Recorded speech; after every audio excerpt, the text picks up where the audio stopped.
Good morning. Welcome in. I am the Hermit Poet, and this is day 126 of the Pivot Year Devotion. And we have done January, February, March, April, and now we are almost a week into May. We are 5 months in to our devotions, and this van and this old man is headed for December 2026, 365 of these. And so they're in a playlist over on the Hermit Poet playlist, 126 of them.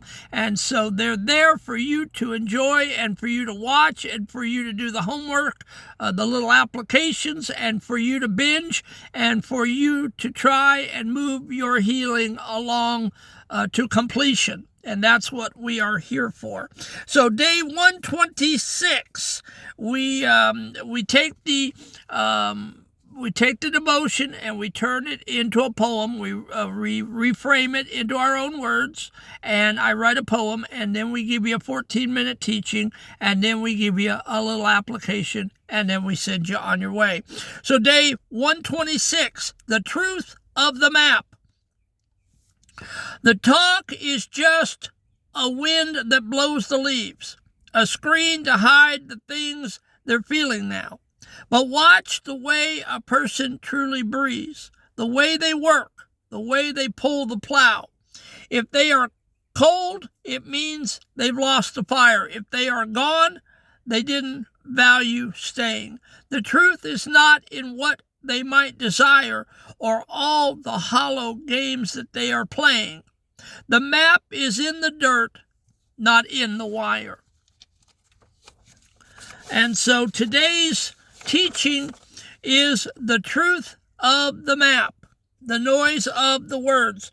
Whether you are a teenager trying to decode a text message or a senior citizen reflecting on a long marriage, we all fall in the same trap. We listen to what people say instead of watching what they do.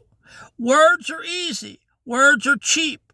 We use them to build elaborate stories, to excuse bad behavior, or to paint a picture of who we wish we were. But if you want to understand someone, you have to turn the volume down to zero. You have to look at the map they are actually walking, not the one they are talking about. And that is so true, folks, in today's world, especially in the TikTok and the Facebook world. People will get up there and they will lie their butt off, and they will make it look like that they are living the Kardashian lifestyle, and when the cameras go off, they go back to fussing, fighting, and not speaking to their families, and they probably live in shacks and drive Toyotas. Not anything wrong with a Toyota, but the thing is we are living in a world of hypocrites and two-faced people. All right, people can say, I'm your friend, I'm your friend, I'm your friend. If you are their friend, where's a text? Where's an email? Where's a phone call? People, I always say that a true friend, if you want to know a true friend, call them up at 3 a.m. on a freeway with a flat tire and ask them to come, or a blown out engine and ask them to come. And if they hang up on you, they're not your friend. All right. I have a lot of acquaintances. This old man has a lot of people that I know, but on one hand, I can't count very many friends. I've got a lot of people that know me, a lot of people that talk to me, but not a lot of people that would help me out of a mud hole. And that is where we are living today. So don't judge them by what they're saying, but by what they're doing. Okay? People aren't as mysterious as we make them out to be. We make people out to be very hard to figure out. Human beings are easy, okay? They pretty much give themselves away, given enough time. If someone is hot and cold, it isn't a riddle for you to solve. it means they are confused. If they aren't making time for you, it isn't because they are too busy. It's because they don't value the connections enough to prioritize them. And that is so true. That is so true. People, I'm the one, and I'm not, I'm not holding myself out there as some hero, but I'm the one that has to stop by and see people. I'm the one that has to pick up the phone and call. I'm the one that has to text people. People just don't prioritize the hermit poet, and that's fine. It's no big deal. I'm over it. Been over it for a long time. I'm secure in who I am.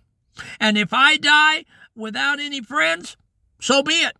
But it wasn't because the hermit poet didn't try, because I tried my butt off. I tried my butt off.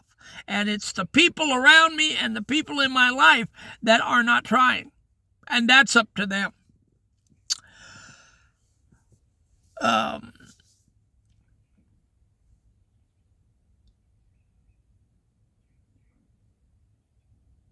This sounds harsh, but it is actually a gift of clarity. When you get the hermit poet's mindset, it's clarity. You know who's your friends and who's not your friends. When someone shows you who they are through their consistency or lack thereof, they are being transparent. The complexity we see is usually just a story we've invented to avoid a painful truth, okay?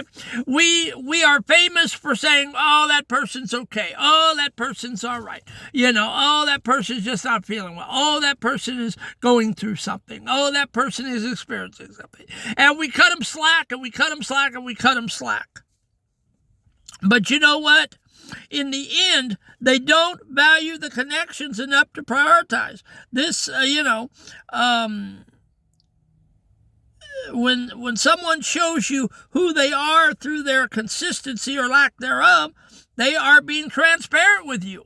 If they don't text you, call you, write you, go out to lunch with you occasionally, whatever, then they're being transparent with you, and they're saying you're not worth it. Now, they're not going to say that to your face because it'll be hurtful and they don't want to confront you. But that is pretty much what they're saying. The complexity we see is usually just a story we've invented to avoid a painful truth. And we need to just man up today and admit there are some trifling, nasty, ugly people in our lives that will do us that way. It doesn't mean anything about you and I. It's all on them, especially if you're trying to be a friend. The meaning of staying. On the flip side, this transparency applies to the good things too. When someone stays with you through a Motel 6 kind of night, which I had a few years ago, when things are gritty, dangerous, or exhausted, they are telling you they love you without saying a word. When they show up, when they respect your boundaries, and when they look at you with a genuine care, that is the truth. You don't need to overanalyze a person who consistently treats you well. Their actions are the signature on the contract of your relationship. If you have someone that is building you up and who loves you and who is there for you in the gritty times and in the bad times, don't question it. If it's authentic, it's authentic. And if someone is doing for you, allow them to do for you and leave it alone. Just take it for what it is. Be thankful you have a friend like that, because they're few and far between. You're lucky if you have one. The power of choice. The ultimate lesson for today is about your own agency. Once you stop listening to the wind of their words and you start seeing the dirt of their actions, you have a choice. You are no longer a victim of their confusion. You get to decide exactly how much of that person you want in your life. You aren't mean for walking away from someone whose actions don't match their talk. You are simply being honest with the reality they presented with you. I leave it up to you today. You decide.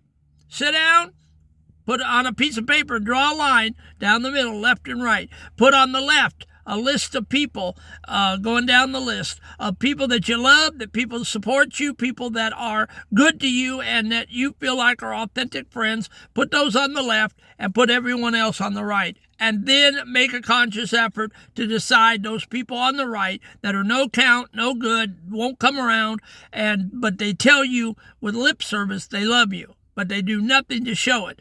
Decide whether you want to get rid of them. And if you do, slowly but surely just wean yourself off of them. It doesn't have to be ugly, doesn't have to be unkind. You just simply walk away and you leave it alone. And trust me, if you do that in that way, they won't even notice you did it, and they won't call you. If they're not calling you now, they definitely won't call you in 6 months to a year. You will fall off the radar because that's how people are today. The application, the mute exercise. Pick one person in your life who is currently causing you stress or confusion. Mentally erase every promise, excuse, or sweet word they have ever said to you. Now look only at their physical actions over the last 2 weeks. What does that silent movie tell you about their feelings for you? The value check. Look at your own schedule. We often tell ourselves we value things like our health, our ministry, or our family, but our actions say otherwise. Be direct with yourself. If you don't make time for it this week, you didn't value it this week. Don't beat yourself up. Just acknowledge the truth so that you can pivot, okay? If you didn't exercise this week, if you didn't cook healthy, if you didn't journal, if you didn't meditate, if you didn't spend time with the family, if you didn't go to religious services or read your religious text or pray, then don't beat yourself up. Just start doing it. Prioritize yourself. Give yourself the time to do those things. The stay recognition. Identify the people who have stayed in the trenches with you. These are the souls who didn't just talk about loyalty, but actually showed up when the rent was due or the heart was breaking. Today, acknowledge them. Tell them, I see what you do for me and I love it. I know it means you care. You need to be telling those people that you love them and that you care about them and that they mean a whole lot to you so that you can keep them in your camp, because people sometimes feel like you're using and abusing them. Setting the border. If someone is telling you not now or you deserve more, believe them the first time. Stop trying to fix their perspective or wait for them to change their mind. Take their transparency at face value and use that information to decide where your boundaries need to be. Respect yourself enough to stop negotiating with someone who's showing you cold behavior. Okay? Stop running after them like an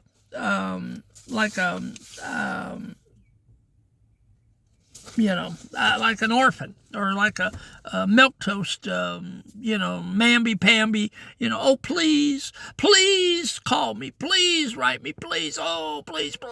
It's not manly, it's not sexy. If they don't make an effort and you've made an effort, write them off and move on for your own psyche, for your own healing, and for your own abuse and school bullying and sexual assault. You need to move on. They're not worth the sweat off your hiney, okay? That's an old phrase. All right, guys, I love you. And that was the devotion for today. I hope that meant something to you. Tomorrow we're going to talk about the arrival. What is the arrival all about? I love you guys, and I pray for you every day. And I pray God's richest blessings on you, and that I pray that these devotions are helping you to heal up. And please, again, we have plateaued at 263 students. I'm thrilled for that. We have not moved an inch this week to 265. I need 2 more for 265.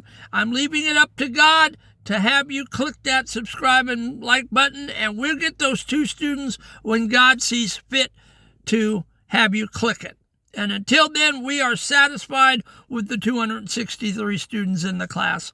All right, guys, have a great day, and I'll catch you tomorrow.